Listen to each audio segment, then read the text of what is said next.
Educate your friends. Our country needs a solid group who really understand how our money is manipulated and what the solutions really are. Because if a depression comes, there will be those who call themselves conservatives who will come forward advancing solutions framed by the international bankers.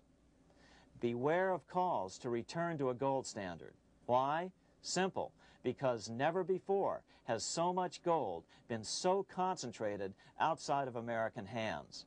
And never before has so much gold been in the hands of international governmental bodies such as the World Bank and International Monetary Fund. A gold-backed currency usually brings despair to a nation, and to return to it would certainly be a false solution in our case. Remember, we had a gold-backed currency in 1929 and during the first 4 years of the Great Depression. Likewise, beware of any plans advanced for a regional or world currency. This is the international bankers' Trojan horse.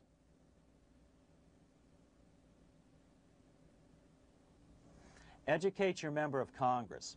It only takes a few persuasive members to make the others pay attention. Most congressmen just don't understand the system. Some understand it, but are so influenced by bank PAC contributions that they ignore it, not realizing the gravity of their neglect. We hope we've made a valuable contribution to the national debate on monetary reform. It remains for each man to do his duty, consistent with his state in life. May God give us the light to help reform our nation and ourselves. We say ourselves because ultimately vast multitudes of men are going to be driven more and more to desperation by the accumulation of the world's wealth in fewer and fewer hands. Men will tend to become like their oppressors, selfish and greedy. Rather, let's keep in mind during this period of reform a warning not to lose sight of greater things, as Pope Pius XI put it. For what will it profit men that a more prudent distribution and use of riches make it possible for them to gain even the whole world, if thereby they suffer the loss of their own souls?